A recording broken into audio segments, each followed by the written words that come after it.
Friends, welcome to channel. അപ്പോൾ നമുക്ക് സ്ഥിരമായിട്ട് ഒരു കമൻസ് വരുന്നതാണ്. നമ്മളിപ്പോൾ മ്യൂച്വൽ ഫണ്ടിയും ട്രേഡിങ്ങിൻ്റെ സംഭവത്തൊക്കെ നമ്മൾ വീഡിയോ ചെയ്യാറുള്ളതാണ്. അതുപോലെ തന്നെ പേഴ്സണൽ ഫൈനാൻസ് ഇതൊക്കെ നമ്മൾ വീഡിയോ ചെയ്യാറുള്ളതാണ്.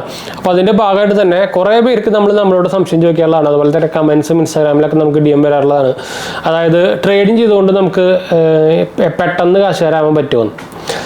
ഇത് ആക്ച്വലി കുറേ ഒരു മിത്താണ്. എന്താ വെച്ചാൽ കുറേ ഈ ഫ്രോഡ് സംഭവങ്ങൾ, കുറേ ഇതുപോലെ ഫേക്ക് ആഡ്സും സംഭവങ്ങളും കൊടുത്തിട്ട് നിങ്ങൾ ഈ സ്റ്റോക്ക് വാങ്ങിച്ചു കഴിഞ്ഞാൽ നിങ്ങൾ 2 ദിവസം കൊണ്ട് കോടിപതികളാകും, മില്യനേഴ്സ് ആകും, ലക്ഷാധികളാകും എന്നൊക്കെ പറഞ്ഞ് കുറേ ഡൂക്ലി എന്താ പറയുക ഫ്രോഡ് പരിപാടികൾ നമ്മുടെ ഇഷ്ടം പോലെ യൂട്യൂബിൽ പരസ്യം കൊടുക്കുന്നുണ്ട്. അതിൻ്റെ 100 മടങ്ങ് ഫേസ്ബുക്കിലും ഇൻസ്റ്റാഗ്രാമിലും കൊടുക്കുന്നുണ്ട്. എന്താ വെച്ചാൽ അതിൽ പരസ്യം കൊടുക്കുന്നതിന് ഒരു എന്താ പറയുക ഒരു ലിമിറ്റേഷൻസും ഇല്ല. എന്ത് വാങ്ങാത്തല്ലേ വേണമെങ്കിൽ കൊടുക്കാം. അങ്ങനത്തെ കുതിര എന്താ പറയുക ആഡ് പോളിസിയാണ് അവരുടെ. ഒരു ഫിൽട്രേഷനോ സംഭവങ്ങളൊന്നുമില്ല. അപ്പോൾ ഏറ്റവും കൂടുതൽ ഫ്രോഡ് സംഭവങ്ങൾ വരുന്നത് ഇൻസ്റ്റാഗ്രാമിലും ഫേസ്ബുക്കിലാണ്. അപ്പോൾ അതിനൊക്കെ സൂക്ഷിച്ച് അപ്ലൈ ചെയ്യാൻ മറക്കണ്ട കേട്ടോ. അപ്പോൾ ഇതേപോലെ ഈ ട്രേഡിങ് ചെയ്തുകൊണ്ട് ലക്ഷപ്രഭുകളാക്കാന്നുള്ള ഒരു മിത്തിനെ കുറിച്ചാണ് നമ്മൾ സംസാരിക്കാൻ പോകുന്നത്. അപ്പോൾ ഞാൻ ട്രേഡിങ് സംഭവങ്ങളൊക്കെ ചെയ്യാറുണ്ട്. മ്യൂച്വൽ ഫണ്ട് നമ്മൾ ചെയ്യാറുണ്ട്. ട്രേഡിങ് നമ്മൾ എനിക്ക് തോന്നുന്ന ഒരു 2 കൊല്ലമായിട്ട് നമ്മൾ ചെയ്യുന്നുണ്ട്.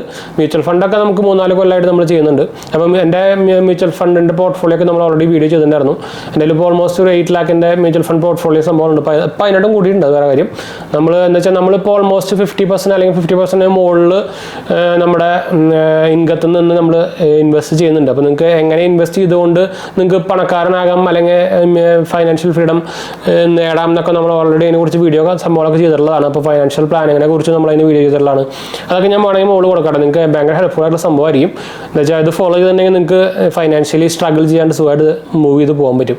അതായത് കുറേ പേർക്ക് 10 കൊല്ലം കൊണ്ട് തന്നെ എന്താ പറയുക റിട്ടേൺ വരെ ചെയ്യാൻ പറ്റുന്നുണ്ട്. ഇതുപോലെ ഇൻവെസ്റ്റ്മെൻറ്റ് നമ്മൾ കറക്റ്റായിട്ട് സംഭവത്തിൽ ഇൻവെസ്റ്റ് ചെയ്തിട്ട് അതായത് ചുമ്മാ തോന്നിയിൽ കയറി ഇൻവെസ്റ്റ് ചെയ്ത് കഴിഞ്ഞാൽ പൊട്ടും.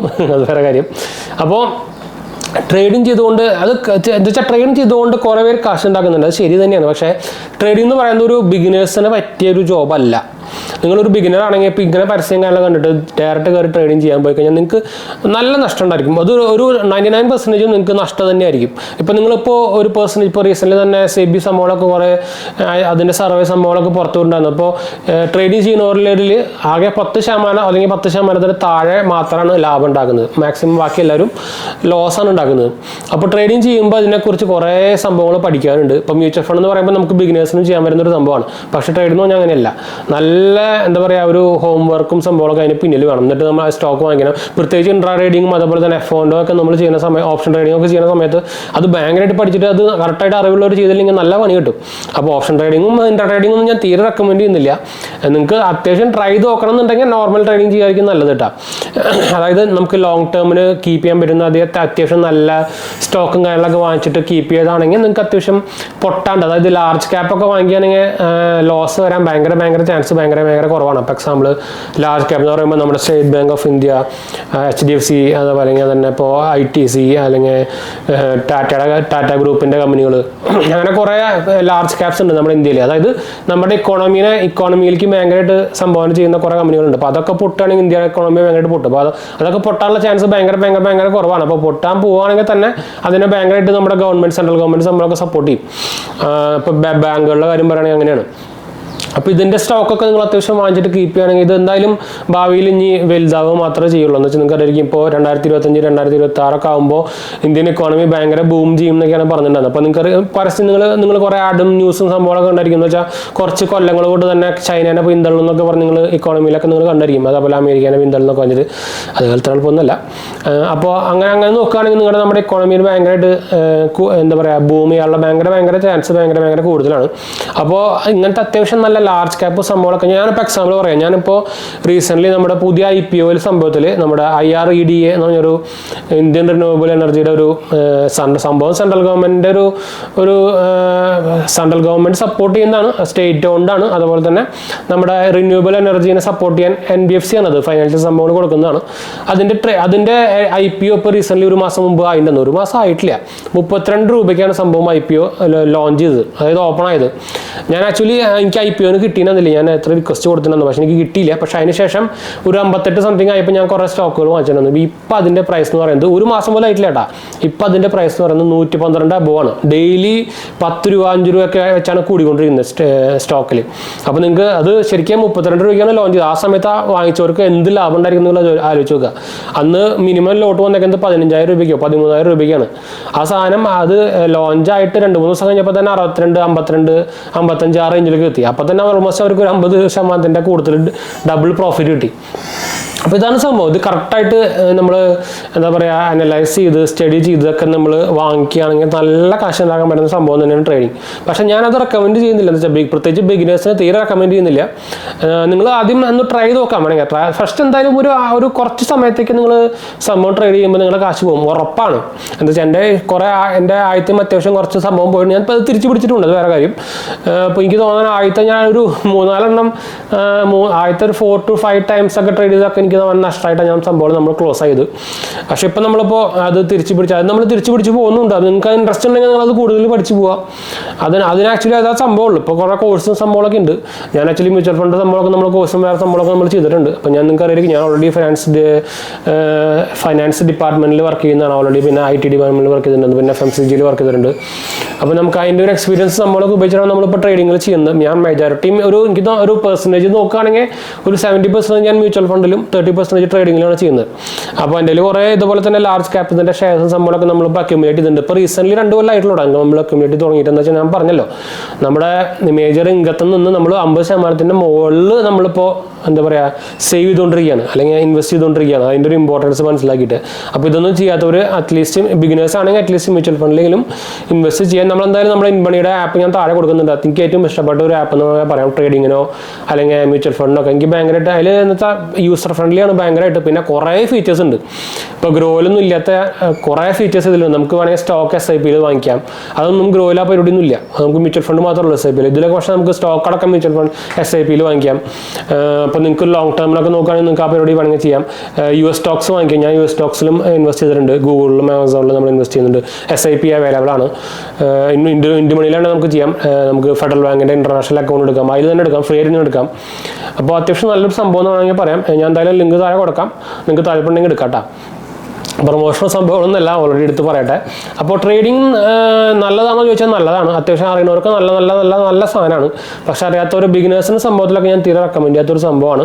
ബിഗിനേഴ്സൊക്കെ ആണെങ്കിൽ നിങ്ങൾ മ്യൂച്വൽ ഫണ്ടിൽ ചെയ്താൽ മതിട്ടാ, ട്രേഡിങ്ങിലേക്ക് വരാൻ നിൽക്കണ്ട. പിന്നെ അത്യാവശ്യം ട്രൈ നോക്കണമെങ്കിൽ ഉണ്ടെങ്കിൽ അത്യാവശ്യം ചെറിയ എമൗണ്ടിനൊക്കെ ട്രൈ നോക്കുക.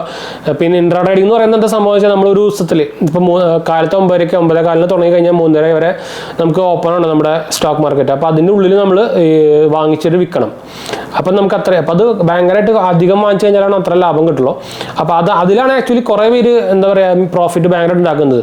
പക്ഷെ അത് ഭയങ്കര വോളറ്റൈലാണ്, ഭയങ്കര റിസ്ക്കിയാണ്. ചിലപ്പോൾ ഭയങ്കരമായിട്ട് ഇടിയും. നിങ്ങൾക്ക് അറിയാം റിസ്ക് സ്റ്റോക്ക് മാർക്കറ്റ് എന്ന് പറയുമ്പോൾ ചിലപ്പോൾ ഒരു മിനിറ്റിൽ ഭയങ്കരമായിട്ട് കൂടും, ഒരു മിനിറ്റിൽ ഭയങ്കരമായിട്ട് താഴും. നമ്മൾ ക്രിപ്റ്റോ ഒക്കെ പോലെയാണ്. അപ്പോൾ അതാണ് സംഭവം. അപ്പോൾ ഇൻട്രാ ട്രേഡിംഗ് ഞാൻ തീരെ റെക്കമെൻഡ് ചെയ്യുന്നില്ല. നോർമൽ ട്രേഡിംഗ് നിങ്ങൾക്ക് വേണമെങ്കിൽ ട്രൈ ചെയ്ത് നോക്കിയേക്കുക. അത്യാവശ്യം ഒരു വാങ്ങിച്ചിട്ട് ഒരാഴ്ച അല്ലെങ്കിൽ 1 month അല്ലെങ്കിൽ കുറച്ച് മാസങ്ങൾക്ക് നിങ്ങൾ കീപ്പ് ചെയ്തിട്ട് കൂടുകയാണെങ്കിൽ നിങ്ങൾക്ക് വിൽക്കാം. അല്ലെങ്കിൽ അത് ലോങ് ടൈമിന് കീപ്പ് ചെയ്യാം. ഇപ്പോൾ ലാർജ് ക്യാപ്പൊക്കെ ലോങ് ടൈം ആയിരിക്കും നല്ലതെന്ന് വെച്ചാൽ പൊട്ടാനൊക്കെ ഭയങ്കര ചാൻസ് ഭയങ്കര കുറവാണ്. അപ്പോൾ എൻ്റെ ഞാൻ ഇപ്പം വേണമെങ്കിൽ ഞാൻ ഏതൊക്കെ സ്റ്റോക്സ് കയ്യിൽ കീപ്പ് ചെയ്തിട്ടുണ്ടെന്ന് ഞാൻ വേണമെങ്കിൽ പറയാം.